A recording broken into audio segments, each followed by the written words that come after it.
Ijalizeni furaha yangu, ili muwe na nia moja, wenye mapenzi mamoja, wenye roho moja, mkinia mamoja, wenye unyenyekevu wa Kristo.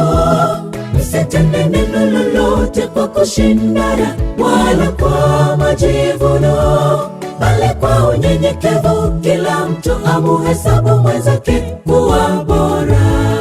Ijalizeni furaha yangu, ili muwe na nia moja, wenye mapenzi mamoja, wenye roho moja, mkinia mamoja, wenye unyenyekevu wa Kristo. Msitende neno lolote kwa kushindana, wala kwa majivuno, bali kwa unyenyekevu kila mtu amuhesabu mwenzake kuwa bora.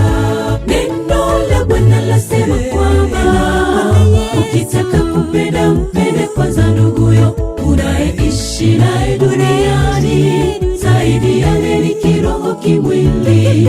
Tukipendana na Mungu kaa kwetu, na tutazitii amri zake. Neno la Bwana lasema kwamba ukitaka kupenda, mpende kwanza nduguyo unayeishi naye duniani.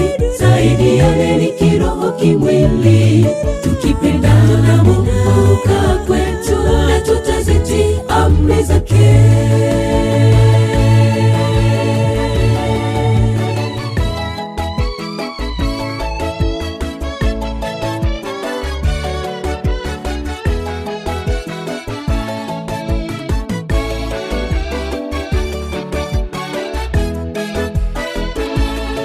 Je, hili ndilo kusudi lako, kuwa Mkristo aliye hai, anayemsubiri na kusubiri ujio wa Yesu mara ya pili? Umejiandaje ndugu? Unaishi na ndugu zako vipi?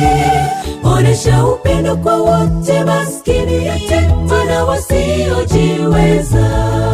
Je, hili ndilo kusudi lako, kuwa Mkristo aliye hai, anayemsubiri na kusubiri ujio wa Yesu mara ya pili? Umejiandaje ndugu? Unaishi na ndugu zako vipi? Onesha upendo kwa wote, maskini, yatima na wasiojiweza. Neno la Bwana lasema kwamba ukitaka kupenda, mpende kwanza nduguyo unayeishi naye duniani. Zaidi yale ni kiroho, kimwili.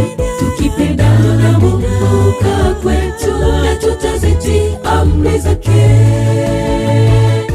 Neno la Bwana lasema kwamba ukitaka kupenda, mpende kwanza nduguyo unayeishi naye duniani. Zaidi yale ni kiroho, kimwili. Tukipendana na Mungu kaa kwetu, na tutazitii amri zake. Neno la Bwana lasema kwamba ukitaka kupenda, mpende kwanza nduguyo unayeishi naye duniani. Zaidi yale ni kiroho, kimwili. Tukipendana na Mungu kaa kwetu,